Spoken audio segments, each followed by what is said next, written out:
Lundy Island is situated in the Bristol Channel, 12 miles off the North Devon coast. 3 miles long and half a mile wide, this granite outcrop was once most famous for its population of puffins. However, in recent years, its underwater wildlife has been receiving most of the attention.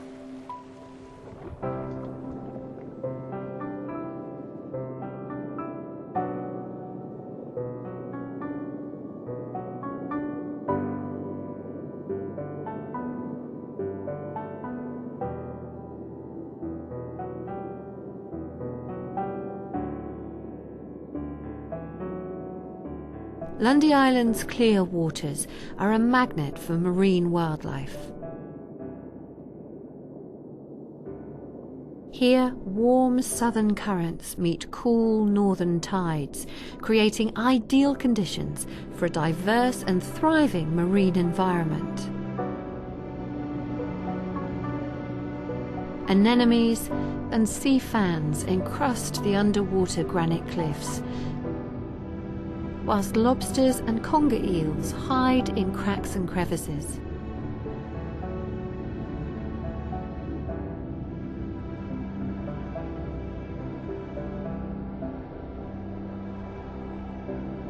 Grey seals often swim playfully alongside snorkelers and divers who come to Lundy Island to experience the wealth of diversity for themselves.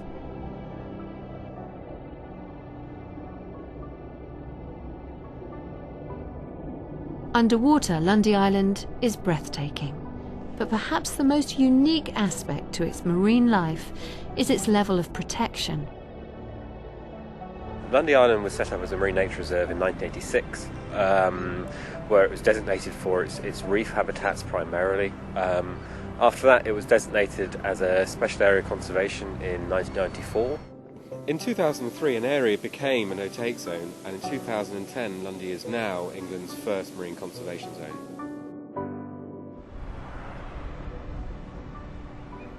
Lundy Island is home to England's only no-take zone. This means that no living thing can be removed from this area of the sea, allowing the marine wildlife to recover to a more natural state.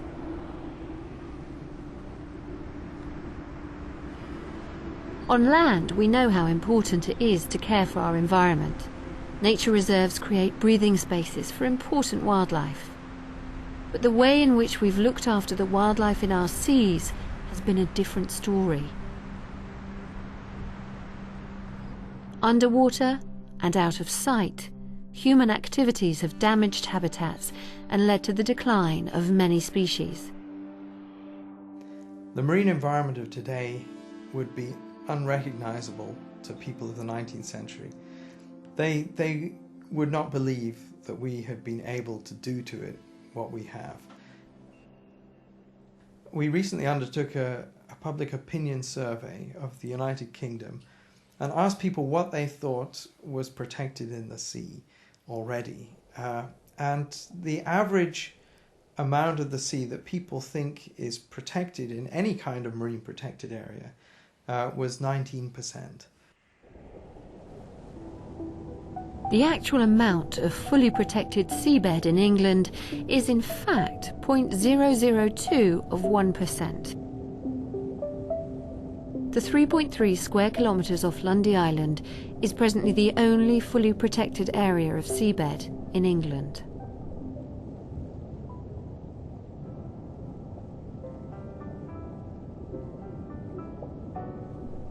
No-take zones work by protecting habitats as a whole.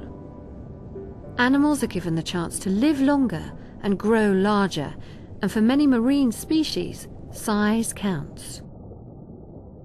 What happens is that when you build up the spawning stock of fish inside a marine reserve, then their offspring, which they release into the open water on the whole, most of the things that we exploit have a larval stage or an egg stage which drifts in the open water before settling into a place where they can grow up into adults. And water currents take those larval and egg stages out of marine reserves and into the surrounding fishing grounds. So reproduction by animals inside a marine reserve can benefit surrounding fisheries by restocking those fishing grounds. As the stocks build up over time, eventually the conditions inside the marine reserve become so crowded. And at that point, animals begin to move out to seek areas where there is less competition for resources. And those areas are the surrounding fishing grounds where the densities of fish are much lower. And so there's a net movement, a net export of animals across the boundaries of marine reserves into the surrounding fishing grounds where they can be caught.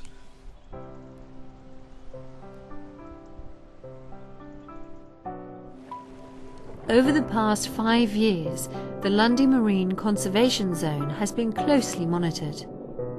Within the no-take zone, scientists have found lobsters are now significantly larger and more numerous. Recent results have shown areas adjacent to the zone are also benefiting from the increasing population, and it's still early days.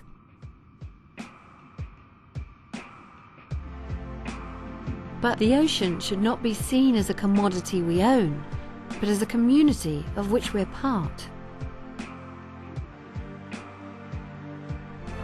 Marine conservation zones not only safeguard the health of our oceans, they can benefit local economies through tourism, diving and research, as well as supporting sustainable fisheries. I think one thing that we have to accept is Lundy is very small. It's a tiny area in a massive ocean. We need to do a lot more to protect our marine wildlife. And what we need to see is to start connecting marine reserves up together to create a network. So we need a lot more sites around England covering a much larger area. When we can do that, all these individual sites can work together to protect the whole ecosystem rather than just protecting small areas.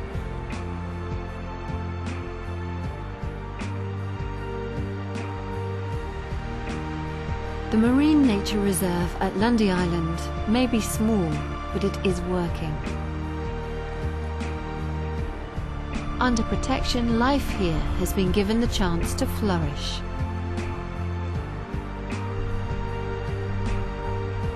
By creating a network of larger protected areas across England, we can start working towards the recovery of our beautiful and diverse marine environment.